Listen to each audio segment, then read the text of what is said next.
Bismillahirrahmanirrahim. Assalamualaikum warahmatullahi wabarakatuh.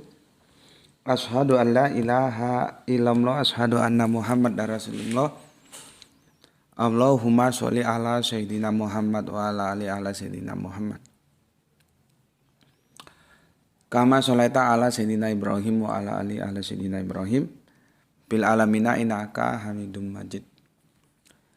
Sebelumnya kita panjatkan dahulu doa kepada Gusti Allah Agung untuk saudara-saudara kita yang telah memberikan sholawatnya, ya, dukungan kepada channel dakwah ini, baik saudara-saudara kita yang ada di TikTok, ya, dan saudara-saudara kita yang ada di YouTube, ya. Kalau di TikTok itu kan istilahnya apa sih, koin-koin gitu atau apa gitulah. Ada yang bilang mawar, harimau, naga, ada nggak naga? Kapan-kapan mungkin kalau ada waktu kita bahas naga, ya. Naga itu sebetulnya khayali atau memang faktual ada, ya. Ular yang itu naga itu kan. Kita kan belum pernah lihat itu. Tapi naga itu hadir dalam sebuah antropologis budaya, ya. Di Cina, di Indonesia, di Jawa itu, ya, dan di tempat-tempat lain ular naga. Sebetulnya ada nggak sih ular naga itu? Oke, terima kasih untuk semuanya, ya, sahabat-sahabatku, saudara-saudaraku, kawan-kawanku, kita ngaji bareng lagi. Memanfaatkan waktu yang ada, mungkin yang lainnya lagi asik menitik beratkan pada kesehatan jasmani, jadi lagi jogging, lagi lari pagi karena ini waktunya weekend. Sedangkan kita menitik beratkan kesehatan rohani, kita pilih mengaji, ya. Mana yang perlu? Dua-duanya perlu. Tinggal bagaimana mengatur waktunya, kapan menitik beratkan kesehatan jasmani, kapan rohaninya, ya. Oke. Tadi sudah kita doakan, ya, untuk saudara-saudara kita yang telah memberikan sholawatnya kepada channel dakwah ini. Semoga Gusti Allah Agung catat sholawat itu menjadi catatan langit amal soleh bagi mereka dan keluarganya kelak, dan insya Allah Allah akan membalaskannya dengan yang lebih baik lagi, karena hanya Allah lah yang paling pandai membalas kebaikan hamba-hambanya. Terima kasih, ya, untuk anda semua, baik yang bersalawat via TikTok maupun via YouTube. Kemudian, ya, untuk powerku semuanya, ya, dimanapun kalian berada, di mancanegara, di dalam negeri, aku ucapkan terima kasih atas apresiasinya. Semoga selalu always dan tidak pernah never. Tetaplah bertumbuh menjadi satu pribadi tangguh yang anti skip dan anti download. Bagi yang berkenan silakan saja di share, tapi linknya, jadi jangan videonya dipotong lalu diunggah ulang, apalagi diadu-adu. Aku nggak izinkan yang seperti itu, ya. Linknya saja, kalau nggak mau ya sudah, nggak apa-apa. Oke, aku minum dulu. Bismillahirrahmanirrahim. Kajian-kajian ini, ya, seri demi seri itu berpeluang sangat untuk diperdebatkan loh, ya. Jadi silahkan saja diperdebatkan. Artinya di samping pemikiran-pemikiran yang aku tawarkan untuk kalian, itu ada juga dari pemikiran-pemikiran yang lain yang itu juga bukan orang-orang sembarangan gitu. Jadi aku enggak apa-apa, aku biasa-biasa saja. Silakan saja nanti mau dikonfirmasi atau di apa. Mau disanggah juga enggak ada masalah, ya. Oke. Kita akan lanjutkan, ya, seri, nggak tahu seri yang keberapa, ya. Wanita diciptakan dari tulang rusuk, ya. Kita akan lanjutkan. Nanti Gra itu yang ngatur serinya, ya. Aku masih rindu sama pewerku yang dari negeri jiran, dari Sarawak, ya. Gimana kabarnya saudaraku? Lama nggak bersua kata. Bersua kata lebih sastrawi, ya. Semoga kamu sehat selalu, ya. Ini kaos kiriman beliau ini, ya. Sarawak, bumi kenyalang. Jadi ingat Anita Sarawak gue. Lagu Anita Sarawak itu banyak, tapi gue yang inget dan demen cuma satu, yaitu Tragedi Buah Kapel ya. Itu iramanya brass ya. Di mana almarhum Gita Rolis juga membawakannya, dan semoga beliaunya ada damai di alam tidur panjangnya ya. Subhanallah, saudara kita Kang Mas Gita Rolis ya. Itu membawakan lagu itu juga yang diciptakan ya, biasanya begitu, padahal gue lebih demen yang dikarang oleh Iting gitu ya. Itu buah karya Iting, Tragedi Buah Apel. Sepertinya yang dahulu membawakan yaitu Anita Sarawak. Nah, ini kaos ini dari peor kita dari Sarawak, negeri jiran. Anita Sarawak yang pernah disunting oleh yang juga setelah berpulang, yaitu Bruri Marantika yang sempat berislam dan kemudian murtad lagi. Tapi nggak apa-apa, agama itu pilihan ya, mau berislam monggo, mau murtad juga nggak ada masalah gitu. Oke, ini lagi kangen nih, makanya gue pakai lagi kaosnya, dan semoga bisa bersuah kata lagi. Oke, tajuknya adalah apa, wanita diciptakan dari tulang rusuk. Gitu ya tuh. Pakai apakah enggak? Lu coba lihat di channel YouTube-nya supaya nggak salah nulis. Wanita, ingat gue sih gini. Wanita diciptakan dari tulang rusuk. Ya. Oh, penciptaan wanita dari tulang rusuk. Gitu. Siap, sebentar.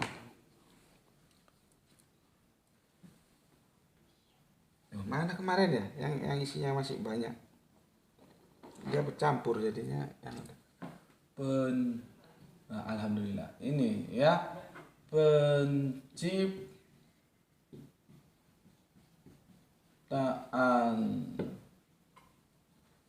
wanita ya, dari tulang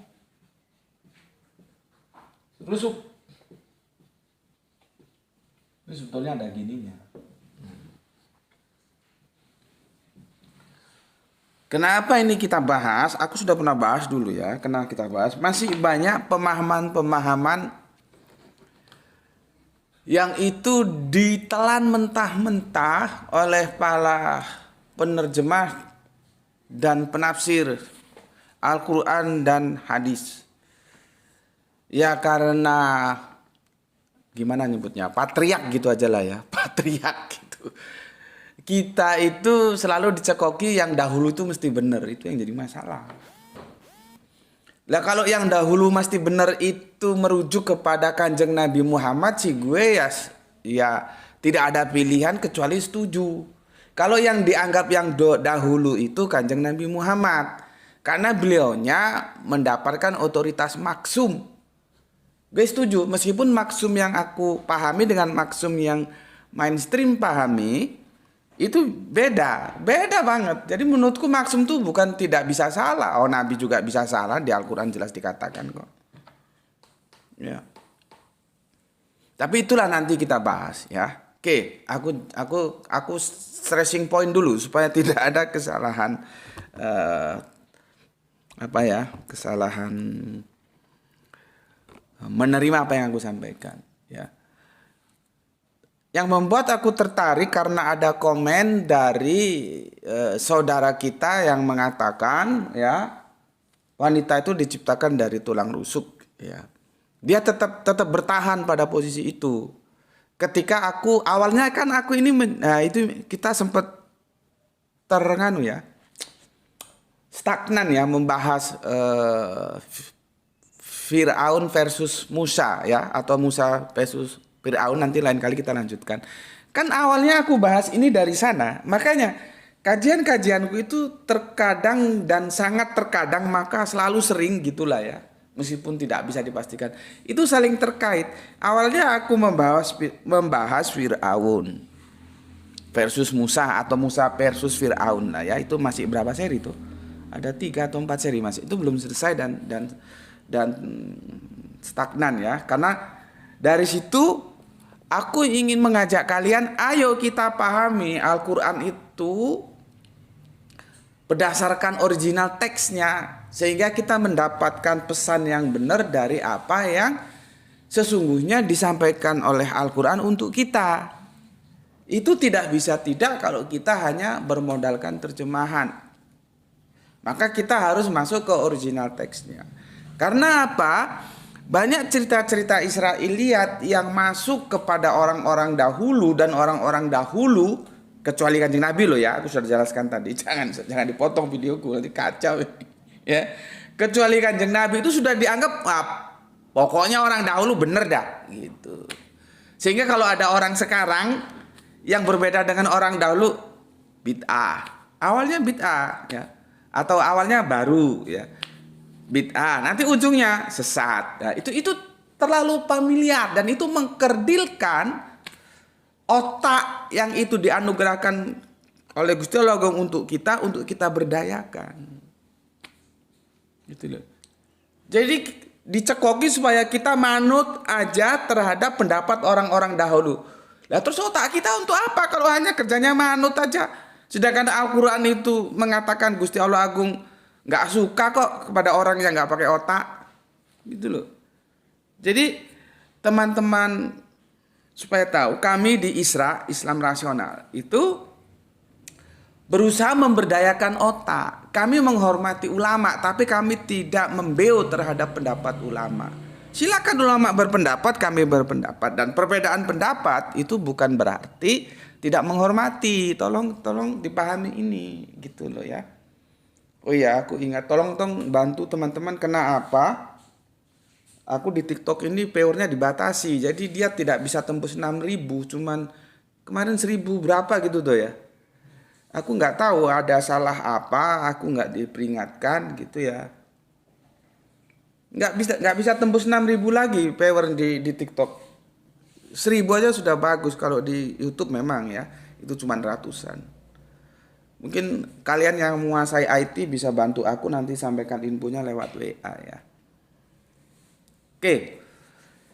Kan awalnya kan dari sana ketika aku membuka entry pointnya dari kisah Musa versus Fir'aun, bagaimana kisah itu kita pahami berdasarkan teks, bukan berdasarkan kisah-kisah yang disampaikan yang sebetulnya bukan kisah tetapi dongeng Israiliyat masuk kepada otak-otaknya para penafsir, para penerjemah gitulah ya. Kemudian oleh generasi berikutnya dianggap itu benar gitu loh. Nah, aku mau mengikis itu. Ayo Al-Quran itu kita pahami sesuai apa pesan Al-Quran. Nah ini juga pesanku, jangan disalahpahami. Ya nanti kalau salah paham jadi kacau. Yang aku mau dongeng itu kita bersihkan. Kita buang dari pemahaman kita terhadap Al-Quran.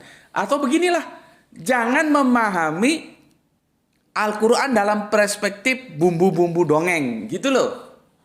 Karena nanti ada yang salah paham lagi, dikira aku ngomong Al-Quran dongeng, jadi berabe lagi nih. Aku yang mau membersihkan pemahaman kalian terhadap Al-Quran dari dongeng, justru aku dituduh menganggap Al-Quran dongeng, kan sudah beda itu.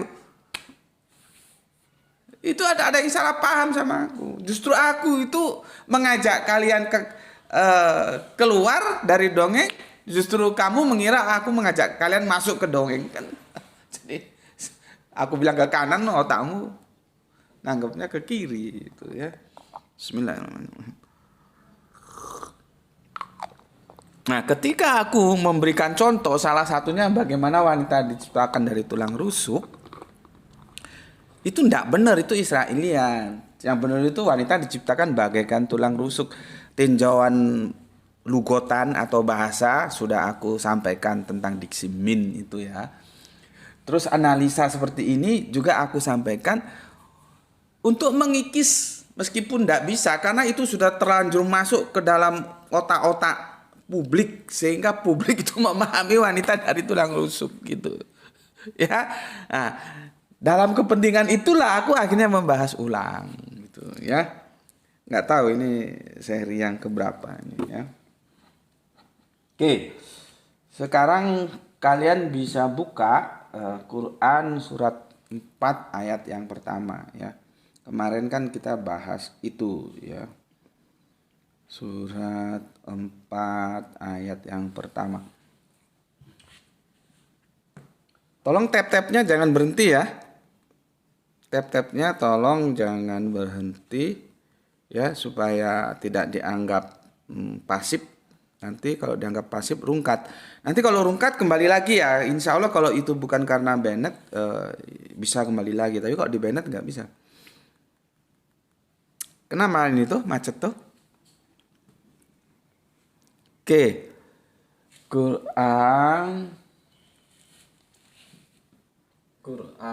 surat An-Nisa ya. Surat 4 ayat yang pertama. Aku itu sering berputar ya. Berputar seperti ini, kita berputar lagi ya. Karena aku menyampaikan apa yang lagi lewat di kesadaranku ya. Nanti kita berputar ke belakang lagi, mundur lagi nanti ke belakang ya. Kalau kemarin kan aku jelas nafsin wahidatin.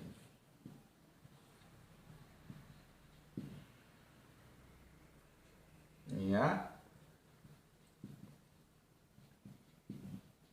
Itu adalah raw material.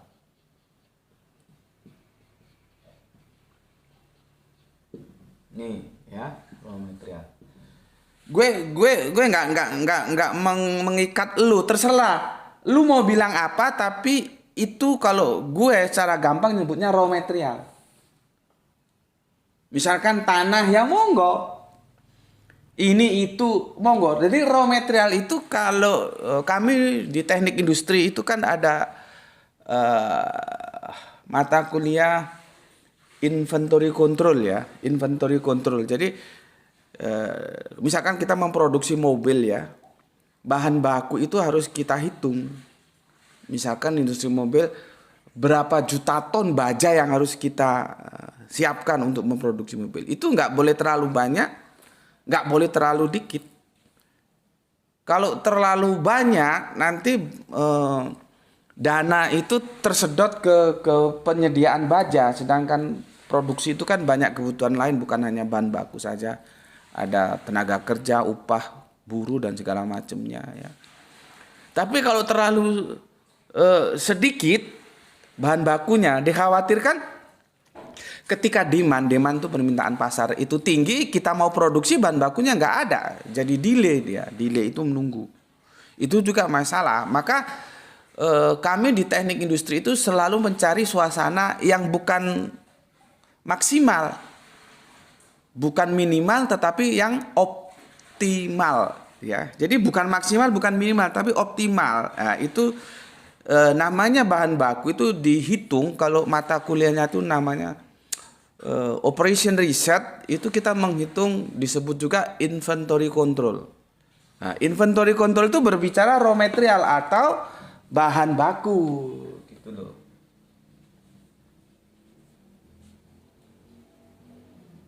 Bahan baku ini ya. Jadi ini mujmal, ini umum. Mau nanti bahan bakunya kamu anggap apa ya terserah lu, selama lu bisa mengajukan argumentasinya silakan saja ya.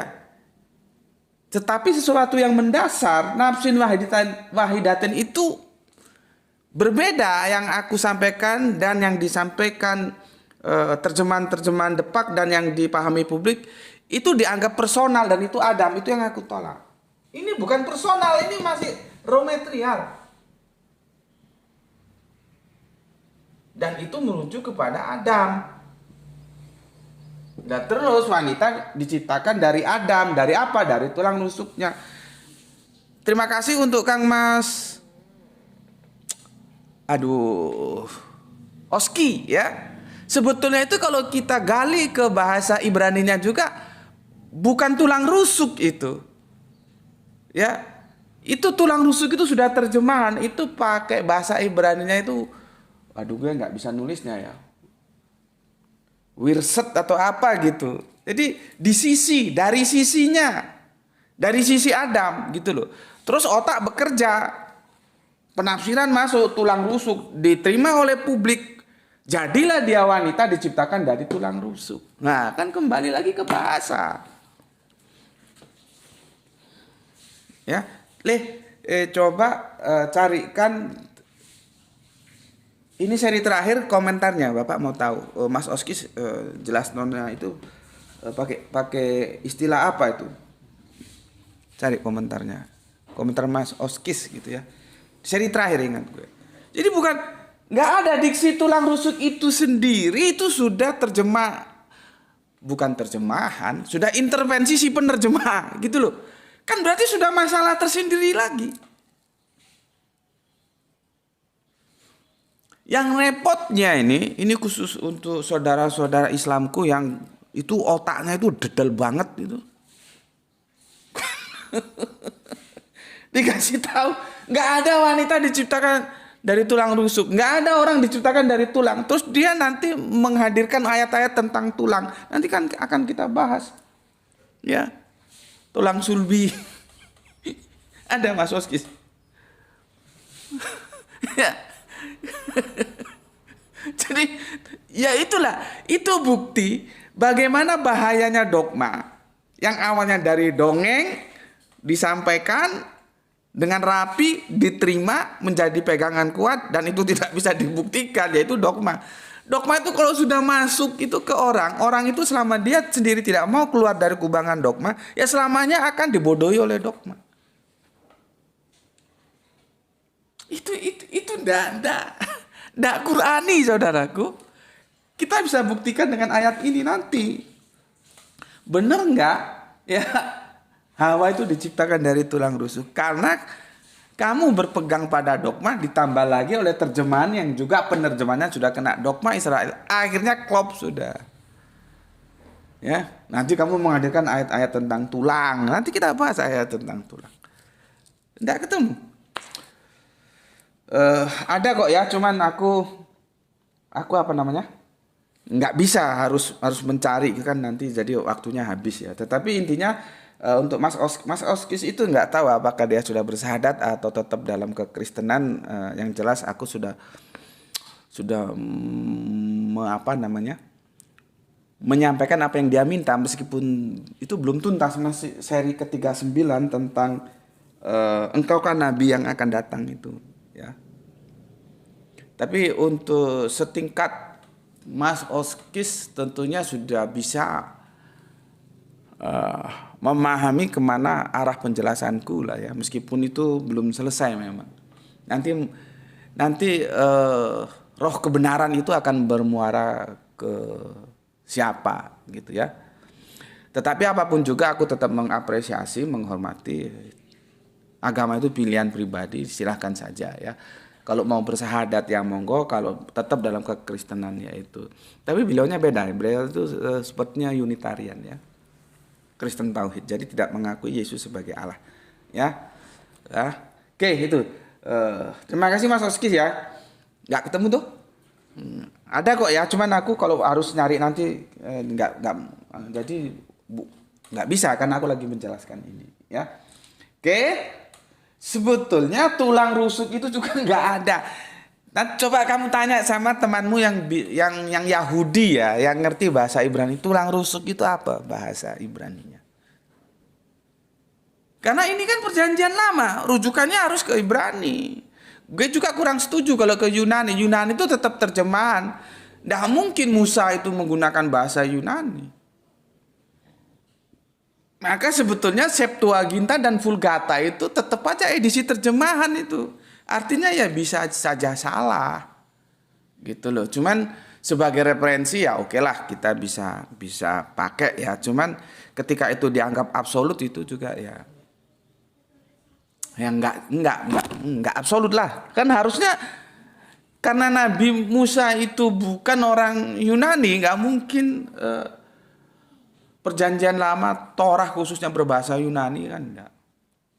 Apalagi Latin gitu loh ya maksud gue. Tetapi sebagai referensi itu cukup lumayan lah daripada terjemahan-terjemahan yang lain gitu. Artinya gue juga tidak harus mencampakkan gitu, enggak ya. Apa itu Vulgata, apa itu Septuaginta tetap kita apresiasi. Oke. Tetapi yang penting sekarang kalian dapat penjelasan seperti yang sampaikan Mas Oskis. diksi tulang rusuk ini nggak ada. Dulu. Nah, sekarang saudara-saudaraku khususnya yang Islam, apakah kamu masih ngotot mengatakan wanita dari tulang rusuk?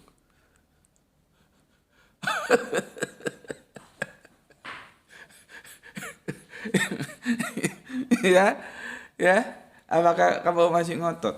Ya. Nah, terus pertanyaannya lagi berkembang, bagaimana Nabi kok bisa menggunakan penjelasan wanita diciptakan bagaikan tulang rusuk? Begitu seharusnya terjemahnya. Apakah itu terkorelasi dengan kitab Perjanjian Lama? Itu kan menjadi pertanyaan yang menarik. Pertanyaan yang menarik itu. Perjanjian Lama itu kalau dari Musa ke Moses gitu ya, saudara tua kita Yahudi, nanti ke Yesus saudara kita Nasrani, nanti terus Kanjeng Nabi Muhammad. Dari Moses ya, itu ke Kanjeng Nabi Isa itu 750 tahunan. 750 tahunan ke Kanjeng Nabi Muhammad tuh sekitar 600 tahunan. Berapa tahun tuh jaraknya? Ribuan tahun kan? 1000 berapa itu? Nah terus kamu berpikir nggak? Apakah itu sahabat datang yang istrinya bawel, istrinya sulit diatur, kira-kira gitulah ya. Ya dulu kan nggak ada psikolog. Kalau sekarang kita punya masalah cari psikiater. Ya ini bahasa gue supaya lu gampang aja nih. Ya Rasulullah, ini istri ini gimana ya Rasulullah, repot sekali dikasih tahu nggak mau taat, kira-kira gitulah ya. Maka Kanjeng Nabi menjelaskan seperti hadis, nanti hadisnya kamu cari sendiri, itu Mas Irfan sudah menukil itu ya. Hadisnya ada itu di kolom komentar. Ya. Yang penting yang mau aku bidik, wanita diciptakan bagaikan tulang rusuk. Apakah itu merujuk ke kitab Perjanjian Lama? Maka jawabku tidak. Hanya orang-orang dulu saja yang melakukan cocokologi karena di sana tidak ada tulang rusuk. Bukan berarti Kanjeng Nabi terpengaruh oleh Perjanjian Lama. Gitu loh. Ya. Tuh. Suaranya hilang. Sebentar. Sebentar.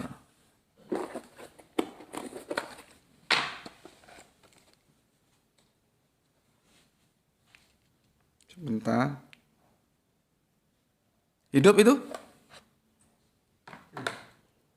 Ini masih ketip-ketip. Tapi ini lihat. Ya. Sebentar aduh ini yang di TikTok hilang suaranya. Sebentar. Sudah? Ini habis casnya.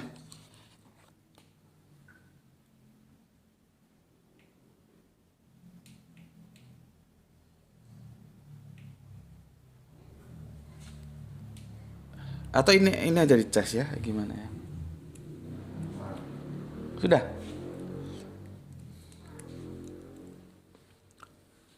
Sorry teman-teman yang di TikTok, speakernya casnya habis ya. Sorry yang di TikTok, speakernya casnya habis.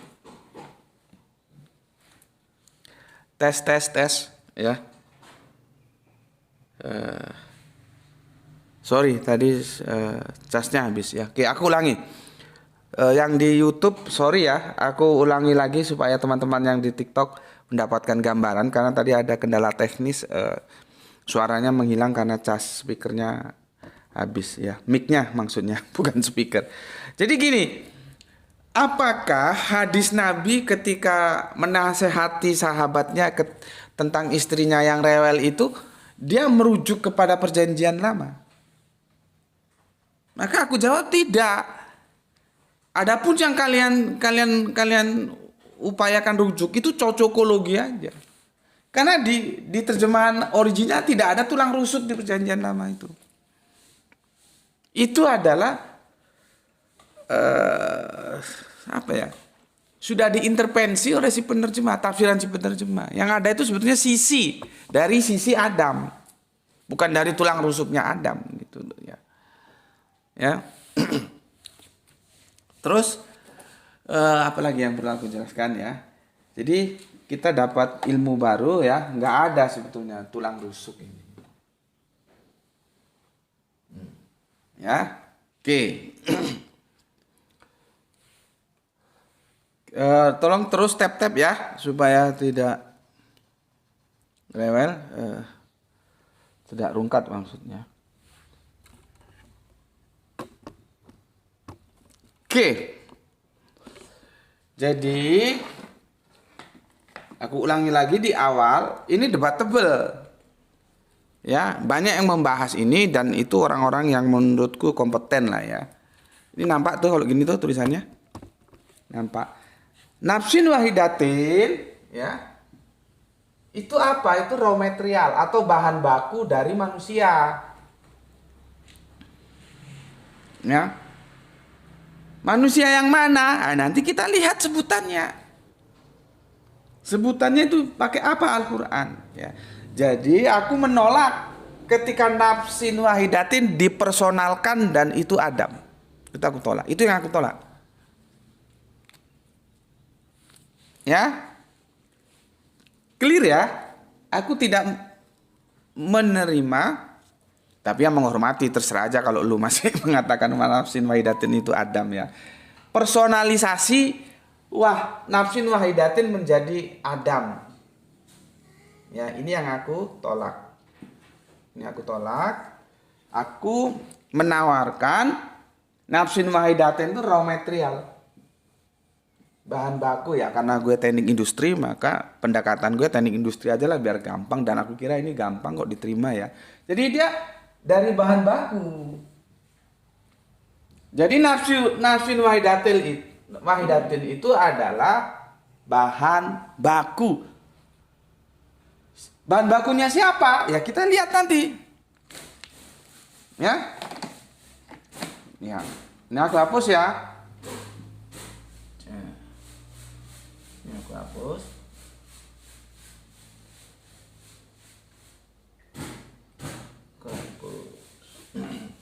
Kamu juga harus buka Al-Quran ya. Quran surat An-Nisa surat 4 ya, ayat yang ke-1. Mungkin ada yang tanya-tanya, Gus Putih kok tumben pagi amat gitu. Ya mohon bersorry karena nanti aku ada janjian sama teman, mau besuk teman ya. Dulu teman sama-sama di institut yang sama, cuman aku teknik industri, dia teknik mesin, dia kakak kelasku, dan kami satu kos, dan kami sudah kalau menjadi saudara itu apa tuh? To be brother. Sudah menjadi saudara ya, dan ada sakit dan mohon bantuan doanya semoga sakitnya cepat sembuh ya. Jadi karena nanti mau pergi mengunjungi sahabat yang lagi diuji dengan sakit, maka kita live-nya lebih pagi dari yang awal, dari yang kemarin-kemarin ya. Oke, makanya nggak apa-apa, mungkin ada yang lagi jogging ya, jadi nggak bisa ngikuti ya sudah. Nanti lihat rekodnya aja di YouTube.